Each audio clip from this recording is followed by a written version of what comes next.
ഈ പുഴയും കടന്നിൻ്റെ ഇന്നത്തെ എപ്പിസോഡിലേക്ക് എല്ലാവർക്കും സ്വാഗതം. വീഡിയോ ആദ്യമായി കാണുകയാണെങ്കിൽ സപ്പോർട്ട് ചെയ്ത് സബ്സ്ക്രൈബ് ചെയ്ത് ലൈക്ക് ചെയ്യാൻ മറക്കല്ലേ. വനിതാ പോലീസുകാരുടെ കർത്തവ്യ നിർവഹണം തടസ്സപ്പെടുത്തിയ കാവേരിയോടും ഗംഗയോടും ശാരദയോടുമായി എസ് ഐ പറയുന്നുണ്ട്, നടന്ന കാര്യങ്ങളൊക്കെ മറക്കാൻ ഞങ്ങൾ തയ്യാറാണ്. ഞങ്ങളുടെ ഡ്യൂട്ടി തടസ്സപ്പെടുത്തുന്നത് പലയിടത്തും സംഭവിക്കാറുള്ളതാണ്. ഇത് ഇവരുടെ ഒരു വിവരദോഷമാണെന്ന് കരുതി ഞങ്ങൾ അങ്ങ് മറന്നേക്കാം. പക്ഷേ ഞങ്ങളെ ഡ്യൂട്ടി ചെയ്യാൻ നിങ്ങൾ അനുവദിക്കണം. നിങ്ങൾ ഈ വീട്ടിൽ നിന്ന് ഇറങ്ങിത്തരണം. എന്തു പറയുന്നു എന്ന് എസ് ഐ ചോദിക്കെ ശാരദ ദേഷ്യത്തോടെ എസ് ഐയെ തന്നെ നോക്കി നിൽക്കും. ഞാൻ തീരുമാനമുണ്ടാക്കി തരാമെന്ന് പറഞ്ഞ് ശാരദ അകത്തേക്ക് നടന്നുപോയി. പുറകുവശത്തെ പഴയ സാധനങ്ങൾ കൂട്ടിയിടത്തു നിന്നും ഒരു ക്യാൻ മണ്ണെണ്ണയും ഒരു ലൈറ്ററും എടുത്ത് നടക്കാൻ തുടങ്ങുമ്പോഴേക്കും അങ്ങോട്ടെത്തുന്ന നിളയും അത് കണ്ട്, അമ്മേ എന്തിനമ്മേ ഈ മണ്ണെണ്ണ എന്ന് ചോദിക്കുമ്പോഴേക്കും, മാറി നിൽക്ക് കൊച്ചേ എന്നവളെ തള്ളി മാറ്റിക്കൊണ്ട് ശാരദ മുൻവശത്തേക്ക് നടന്നു നീങ്ങുക. അമ്മ ഇത് എന്താ ചെയ്യുന്നേ എന്ന് ചോദിച്ച് നിള പിറകെ ബാങ്ക് ജീവനക്കാരൻ എസ് ഐയോടായി ചോദിക്കുന്നുണ്ട്. എന്തുദ്ദേശത്തിലായിരിക്കും അവരകത്തോട്ട് പോയതെന്ന്. അത്യാവശ്യ സാധനങ്ങൾ എന്തെങ്കിലും എടുക്കാനായിരിക്കും, എടുത്തോണ്ട് പോട്ടെന്ന് എസ് ഐ പറയെ. അവരുടെ സ്വഭാവം വെച്ച് വല്ല കത്തിയോ തോക്കോ മറ്റോ എടുക്കാൻ പോയതാണെങ്കിലോ പറയാൻ പറ്റില്ല, സാറ് കണ്ടതല്ലേ എന്ന് ബാങ്ക് ജീവനക്കാരനും ചോദിക്കുക. അപ്പോഴേക്കും ശാരദ മണ്ണെണ്ണ ക്യാനുമായി അങ്ങോട്ടെത്തുന്നുണ്ട്. അമ്മയെ കാണെ എല്ലാവരും പരിഭ്രമത്തോടെ നിലവിളിക്കുമ്പോഴേക്കും, അടുത്തേക്ക് വരരുത്, മാറി നിൽക്കാൻ, അടുത്തു വരരുത്, അടുത്തു വന്ന എന്നവരെ ഭീഷണിപ്പെടുത്തിക്കൊണ്ട് ആ മണ്ണെണ്ണ തല വഴി ഒഴിക്കുകയാണ്. അത് കാണെ മക്കളെല്ലാവരും പരിഭ്രമത്തോടെ നിലവിളിക്കുക. ആന്റി അത് കളയാൻ എന്ന് വിനീതും ഇടയ്ക്ക് വിളിച്ചു പറയുന്നു. അവർ മുഴുവൻ മണ്ണെണ്ണയും ദേഹത്തേക്ക് ഒഴിച്ചു കഴിഞ്ഞ് എന്റെ അടുത്തേക്ക് വരരുത്, എന്റെ അടുത്തേക്ക് വന്നാൽ കത്തിച്ചു കളയും ഞാൻ, മാറാൻ എന്ന് ലൈറ്ററും നീട്ടിപ്പിടിച്ച് പറയുക. എടുക്കരുതെന്നല്ലേ ഞാൻ പറഞ്ഞത്, അടുത്തു പോവരുത് ഒരൊറ്റ എണ്ണ എന്ന് പറയേ. അമ്മായി ഞാൻ പറയുന്നതൊന്ന് കേൾക്കുന്ന വിനീത്, നിങ്ങൾ നിയമം കയ്യിലെടുക്കരുത് എന്ന് എസ് ഐ പറയുന്നത് കേൾക്കെ ദേഷ്യത്തോടെ അയാളെ ഒന്ന് നോക്കിക്കൊണ്ട്, നിയമം കയ്യിലെടുക്കാൻ ഞാൻ നിങ്ങളുടെ ആരുടെയും വീട്ടുമുറ്റത്ത് വന്നിട്ടില്ല സാർ. ഞാൻ എന്റെ വീട്ടുമുറ്റത്താണ് നിൽക്കുന്നത്. എന്റെ ഭർത്താവ് മരുഭൂമിയിൽ കിടന്ന് വിയർപ്പൊഴുക്കി ഉണ്ടാക്കിയ വീടിന്റെ മുറ്റത്ത് ആ മനുഷ്യന്റെ ചിതയുടെ ചൂടാറിയിട്ടില്ല.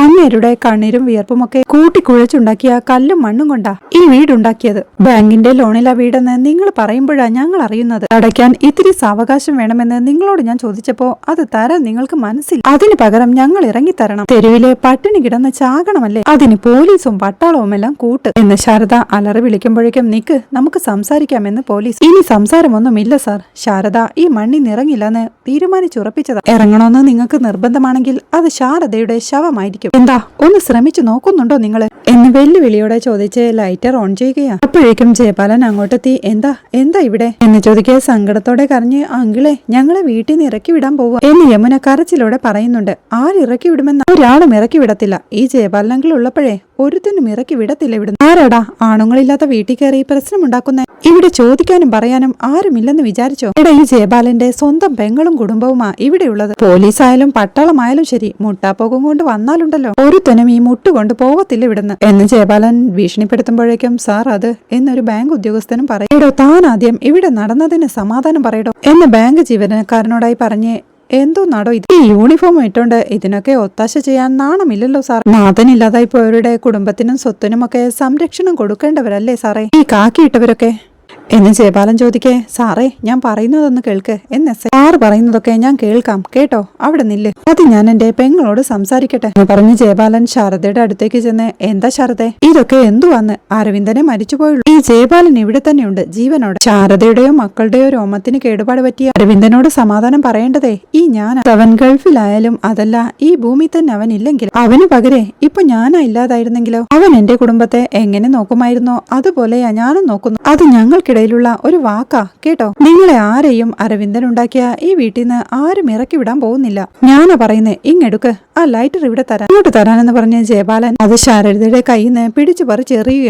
സങ്കടത്തോടെ കരഞ്ഞു നിൽക്കുകയായിരുന്ന ഗംഗയോടും കൂട്ടരോടുമായി, കരയരുത്, കരയുണ്ടാന്ന്, നമുക്ക് എല്ലാത്തിനും സമാധാനമുണ്ടാകും. ഞാനാ പറയുന്നത്, മക്കളെ അമ്മയെ കൂട്ടിക്കൊണ്ടുപോ, പോയി ഡ്രസ്സ് മാറി, ശാരദയെ പോവാനാ പറഞ്ഞത് എന്ന് പറയുമ്പോഴേക്കും എല്ലാവരും കൂടി അമ്മയും വിളിച്ചോണ്ട് അകത്തേക്ക് പോവുകയാണ്. അവർ പോയി കഴിയുമ്പോഴേക്കും, ആ പറ ഇനി സാറന്മാർക്ക് എന്താ പറയാനുള്ളത് എന്ന് പറഞ്ഞ് ജയപാലൻ അവരെ മാറ്റി നിർത്തി സംസാരിക്കുകയാ. അവരുടെ സംസാരവും ശ്രദ്ധിച്ച് വീടിന്റെ മുറ്റത്ത് നിൽക്കുകയായിരുന്നു നിവിനും വിനീതും.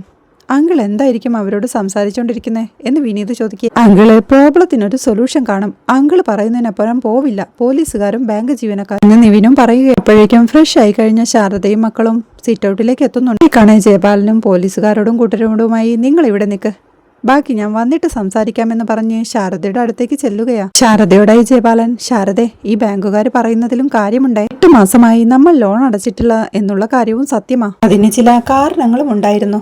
അത് ഞാൻ കാവേരിയോടും ഗംഗയോടും പറഞ്ഞായിരുന്നു. ഇത്തരം സാഹചര്യത്തിൽ പിന്നെ വീട് ജപ്തി ചെയ്തെടുക്കുക എന്നുള്ളതാ ബാങ്കുകാരുടെ നടപടി. ലോണിന് അപേക്ഷിക്കുമ്പോൾ തന്നെ അതിനുള്ള സമ്മതപത്രം നമ്മൾ ബാങ്കിൽ കൊടുക്കുന്നുമുണ്ട്. പല മാസങ്ങളായിട്ടും ഹൗസിംഗ് ലോൺ കുടിശ്ശികയായിട്ട് നടപടിയൊന്നും എടുത്തില്ലെങ്കിലേ ബാങ്കുകാരുടെ അടക്കം ജോലിയും പോകും. നമ്മളെ വിശ്വസിച്ച് ലക്ഷക്കണക്കിന് രൂപ കടം തന്നവരല്ലേ അവര് എന്നൊക്കെ ജയപാലൻ പറയുന്നത് കേൾക്കെ, അങ്കിൾ ഇപ്പോ എന്താ ഈ പറഞ്ഞു വരുന്നത്? ബാങ്കിലുള്ളവരുടെ ജോലി നിലനിർത്താൻ അച്ഛനുണ്ടാക്കിയ വീട് ജപ്തി ചെയ്തു പോട്ടേന്നോ എന്ന് കാവേരിയും ചോദിക്കുക. ജപ്തി ആര് സമ്മതിക്കുന്നു? ഇവിടെ നമ്മൾ അവരുമായി ഒരു കോംപ്രമൈസിലെത്തുക എന്നതേ ഉള്ളൂ. അത് ഇനി വഴിയുള്ളൂ എന്ന് പറഞ്ഞ് ഹലോ ഇങ്ങു വാ എന്ന് പറഞ്ഞ് പോലീസുകാരനെയും ബാങ്ക് ജീവനക്കാരെയും അങ്ങോട്ട് വിളിക്കുക. അവരെങ്ങോട്ട് വരുമ്പോഴേക്കും അങ്കിൾ എന്ത് കോംപ്രമൈസാ ഉദ്ദേശിക്കുന്നേ എന്ന് ഗംഗയും ചോദിക്കുന്നുണ്ട്. അല്ല മോളെ, നമ്മുടെ ഭാഗത്തുനിന്നും ചില കുഴപ്പങ്ങളൊക്കെ ഉണ്ട്, അതുകൊണ്ടേ നമ്മൾ കുറച്ച് വിട്ടുകൊടുത്തേ പറ്റത്തുള്ളൂ എന്ന് ജയപാലൻ അങ്കിൾ പറയുമ്പോഴേക്കും അവരും അങ്ങോട്ട് നടന്നെത്തുകയാ.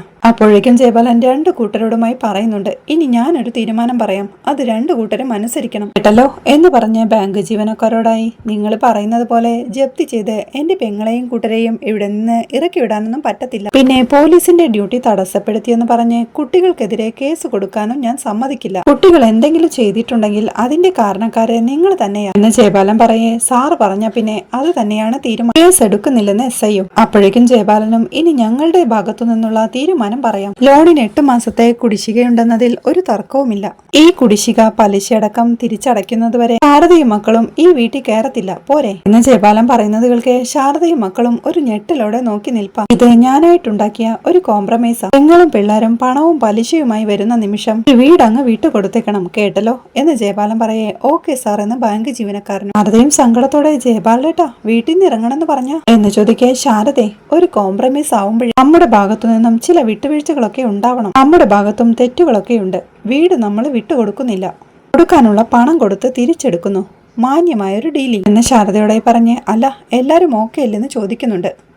ബാങ്ക് ജീവനക്കാരനും ഓക്കെയാണ് സാർ എന്താണോ പറയുന്നത് അതുപോലെ എന്ന് സമ്മതിക്കുമ്പോഴേക്കും ജയപാലനും ഒരു കോൾ വരുന്നുണ്ട്. അദ്ദേഹം അത് അറ്റൻഡ് ചെയ്ത്, അതെ ഞാൻ എത്തി, ഇല്ല വൈകത്തില്ല, ഓക്കെ എന്ന് പറഞ്ഞ് കോൾ കട്ട് ചെയ്ത്, അപ്പോ പറഞ്ഞ പോലെ എനിക്ക് ഒരു എമർജൻസി മീറ്റിംഗ് ഉണ്ടേ, ഞാൻ പിന്നെ വന്ന് കണ്ടോ. ശരി എന്ന് പറഞ്ഞ് അവിടെ നിന്ന് ഇറങ്ങി പോവുകയാണ്. മുറ്റത്തേക്ക് ഇറങ്ങുമ്പോഴേക്കും നിവിനെ കണ്ട്, നീ ഇവിടെ ഉണ്ടായിരുന്നോ, വാടാ ഞാൻ ആ വഴിക്ക് പോവുക, നിന്നെ അവിടെ ഇറക്കി വിടാം എന്ന് പറഞ്ഞ് വിളിക്കുമ്പോഴേക്കും വിനീതും നിവിനോടായി പോവാനായി പറയുന്നുണ്ട്. നിവിൻ അദ്ദേഹത്തിന്റെ അടുത്തേക്ക് നടന്നെടുക്കുമ്പോഴേക്കും കാര്യങ്ങളൊക്കെ ഇവിടെ സെറ്റിൽ ആയിട്ടുണ്ട്, ഇനിയുള്ള കാര്യങ്ങളൊക്കെ നിന്റെ കൂട്ടുകാര് നോക്കിക്കോളും, നീ വാ വന്ന് വണ്ടി കയറ് എന്ന് വിളിച്ച് അവനെ കൂട്ടിക്കൊണ്ട് പോവുകയാണ്. SI അപ്പോഴേക്കും ശാരദയോടും കൂട്ടരോടുമായി വീട്ടിൽ നിന്ന് എടുക്കാനുള്ള അത്യാവശ്യ സാധനങ്ങൾ എടുത്ത് ഇറങ്ങി തരണം, അധിക സമയം പാഴാക്കരുതെന്ന് SI പറയുമ്പോഴേക്കും നിങ്ങൾ അങ്ങനെ ഇറങ്ങി തരുമെന്ന് എന്ന് കാവേരി പറഞ്ഞു തുടങ്ങുമ്പോഴേക്കും ഗംഗ അവളെ തടഞ്ഞ്, കാവേരി നമ്മൾ തോറ്റുപോയി മോളെ എന്ന് സങ്കടത്തോടെ പറയുകയാ. എല്ലാവരും വീട്ടിൽ നിന്ന് ഇറങ്ങി പോകുമ്പോഴേക്കും വിനീതും ടെൻഷനോടെ സീറ്റ് ഔട്ടിലേക്ക് ചെന്ന് കാവേരിയെ സ്നേഹത്തോടെ ചേർത്ത് പിടിച്ച് ആശ്വസിപ്പിക്കേ,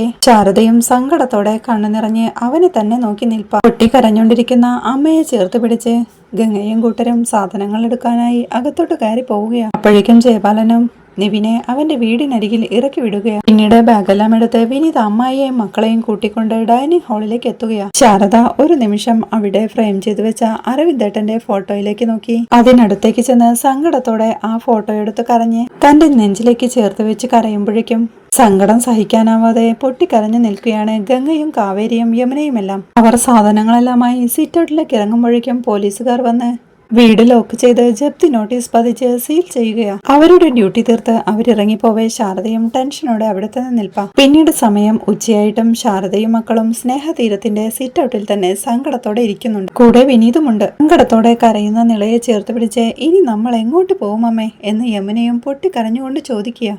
വീടിന്റെ ഡോറിൽ പതിച്ച ജപ്തി നോട്ടീസിലേക്കും പിന്നെ തന്റെ കയ്യിലുള്ള അരവിന്ദേട്ടന്റെ ഫോട്ടോയിലേക്കും നോക്കിക്കൊണ്ട് ശാരദയും പറയുന്നുണ്ട്, എങ്ങോട്ട് പോവാൻ, വീടല്ലേ അവർ പൂട്ടിയിട്ടുള്ളൂ, ഈ മുറ്റത്തിരിക്കാലോന്ന്. കുട്ടികൾക്ക് സങ്കടം സഹിക്കാനാവാതെ ശാരദ എന്ന് വിളിച്ച് അച്ചമ്മയും പൊട്ടിക്കരയുകയാണ്. ശാരദയും സങ്കടത്തോടെ, അരവിന്ദേട്ടൻ പോയി, തല ചായ്ക്കാൻ അരവിന്ദേട്ടൻ ഉണ്ടാക്കി തന്ന വീടും പോയി, അതിലും വലിയ നഷ്ടമൊന്നും ഇനി വരാനില്ലല്ലോ അമ്മേ, മഞ്ഞും മഴയും വെയിലും ഒക്കെ വന്നോ, ശാരദയും മുറ്റത്തിരിക്കും, വീട്ടിൽ നിന്ന് അവര് കൂടി ഒഴിപ്പിച്ചു, ഈ ഭൂമിയിൽ നിന്ന് തന്നെ ശാരദയെയും മക്കളെയും കൂടി ഒഴിപ്പിക്കാൻ ശേഷിയുള്ളവരുണ്ടെങ്കിൽ കഴിയട്ടെ, മനുഷ്യരെയോ മൃഗങ്ങളോ മഞ്ഞോ മഴയോ ആരായാലും സന്തോഷമേ ഉള്ളൂ എന്ന് പറഞ്ഞ് വീണ്ടും അരവിന്ദേട്ടന്റെ ഫോട്ടോയിലേക്ക് നോക്കി നോക്കി സങ്കടത്തോടെ കരഞ്ഞ് എന്തായാലും അരവിന്ദേട്ടൻ മരിച്ചു കിടന്ന മണ്ണിൽ തന്നെ കിടന്ന് മരിക്കാലോ എന്ന് പറഞ്ഞ് അവരാ ഫോട്ടോ നെഞ്ചോട് ചേർത്ത് പൊട്ടിക്കരയുമ്പോഴേക്കും അച്ഛമ്മയും കൂട്ടരും സങ്കടത്തോടെ പൊട്ടിക്കരയുക. എല്ലാം കേട്ട് നിൽക്കുകയായിരുന്ന വിനീതും അമ്മായിയുടെ അരികിലേക്ക് ചെന്ന് അമ്മായി അങ്ങനെ മരിക്കാൻ അമ്മായിയെ മക്കളെ ഞാൻ സമ്മതിച്ചില്ലെങ്കിലോ എന്ന് പറഞ്ഞ് അവരുടെ അരികിലേക്ക് ഇരുന്ന് അമ്മായി